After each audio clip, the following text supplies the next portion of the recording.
Welcome back to Cheddar, brought to you by HP. We've talked to a lot of people about how they're using emojis more and more in everyday communication through text, email, or Slack. Some say it's hurting, Baker, our ability to communicate with the words, but there's one expert out there arguing the pictures are actually enhancing our language. Joining us now from the United Kingdom is Vyvyan Evans, a language and communication expert and author of this new book, The Emoji Code, which went on sale last week. Viv, thanks so much for joining us today. Your new book out on sale, congratulations. But according to you and your book, I mean, how does using emojis make us better communicators?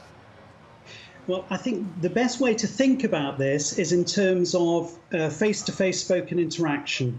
So when we speak to one another in face-to-face situations, most of our emotional expression comes, in fact, not from language, but from non-verbal cues. And that's exactly what emoji is putting back in to digital communication. It's making us more effective communicators. 3.2 billion people in the world have regular internet access. Over 6 billion emojis are sent on a daily basis. It makes us enables us to deliver more effectively emotional resonance. Viv, do you think this also has to do with the fact that, like, emojis is a universal communication? It's a universal language. By the way, the clapping that you were hearing coming out for our viewers, just really quickly, Viv, the clapping, of course, for our viewers that are hearing that, of course, service members sometimes come here to close the bell, to come out here on the New York Stock Exchange. That is the clapping that you're hearing happening right now, right behind us. Lots of service members. You'll see them shortly when we show you the shot of the nicely podium with the closing bell. That's why the clapping is getting louder. They're making their way around. You might see them pass by here shortly. I'm not sure. They do a normal lap around the floor, but that's why you see the traders coming out of their post and clapping right now. But Viv, let's go back to this. Do you think emojis is a universal language? We go to another country, they speak another language, but for emojis, it's universal. To a certain extent it is. I mean, emoji is not a language. It's kind of like the body language of the digital age. It allows us to send, nuanced messages. Humor is more accessible in terms of digital speak with emoji. But in a sense, I mean, it matters not a jot whether your native tongue is English, French, Swahili for that matter. In a way, we're all, or almost all, speaking emoji now. So from that perspective, absolutely. Well, you know what, Viv, as a professor and linguist expert, can you just say at this point, emojis, this is part of the overall human language evolution, which has been a long-running struggle? Yeah, so I mean, really the key is emotion. You've got some pictures there from the Emoji Movie, which I understand has not been universally well received. But the point is, emotion is an experience that we all share. And one of the things that emoji, in fact, does in text speak is it really does put the emotion back in. And it avoids what I refer to in the book, the Emoji Code, as the angry jerk phenomenon.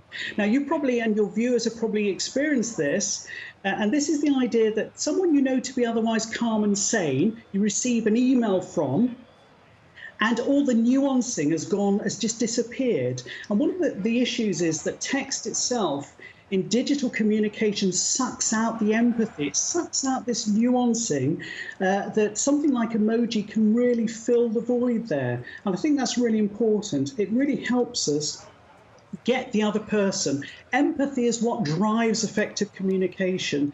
And that's often missing in emails and text-based digital communication. And that's where emoji comes into its own. Yeah, Viv, you mentioned, of course, the Emoji Movie and kind of the mixed reviews and reception it's been getting. What did you think? What did you personally think of the film? Do you think it works with the narrative, of course, that you're trying to tell us about emojis and how we communicate? Well, I think, to be perfectly honest, one of the problems with the film is it puts the sort of the branding back in. And that's one of the issues that I think is powerful about emoji itself. It draws away from branding. It neutralizes that. It gives things back to the people.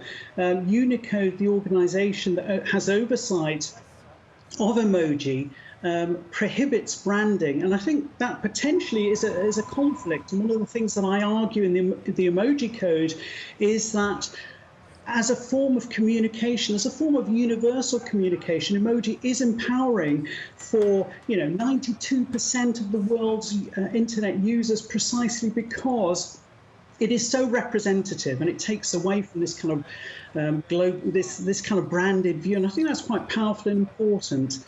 So I think there's a potential issue there for the Emoji Movie.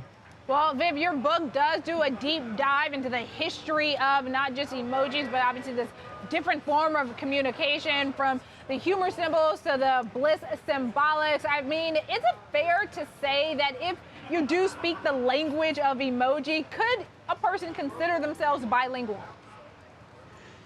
That's a very, very good question. I think one of the things that we have to understand is that to be an effective communicator, language is only one part of that. We use facial expressions. Humans can produce 10,000 plus facial expressions using 43 muscles that convey different sorts of attitudes. We use gesture, which is very important. So information and communication comes from multiple channels, including language. But I mean, I guess from one perspective, if you happen to be an Android user versus an Apple smartphone user, these are different dialects, so to speak, of emoji. So from that perspective, yeah, maybe we're all bilingual. All right, Viv, we only have just a little bit of time left, but I have to ask you, what, in your opinion, is the best platform for me and Corey Hale to be exchanging emojis on? Is it text message? Is it Slack? What is it? That's a very, very difficult question. I mean, I was actually expecting you to ask me what's my favorite tweet, or what's my favorite emoji, in fact, to tweet. Right. Oh, well, tell us what your favorite emoji is. Do you like the poop? Do you like the eggplant? What's your one you like the most? Everyone likes the poop. Do you know the Canadians use the poop more than anyone else? Did you know that? Really? I did not. Yeah. I would have thought us here in the United States would have used it a lot more.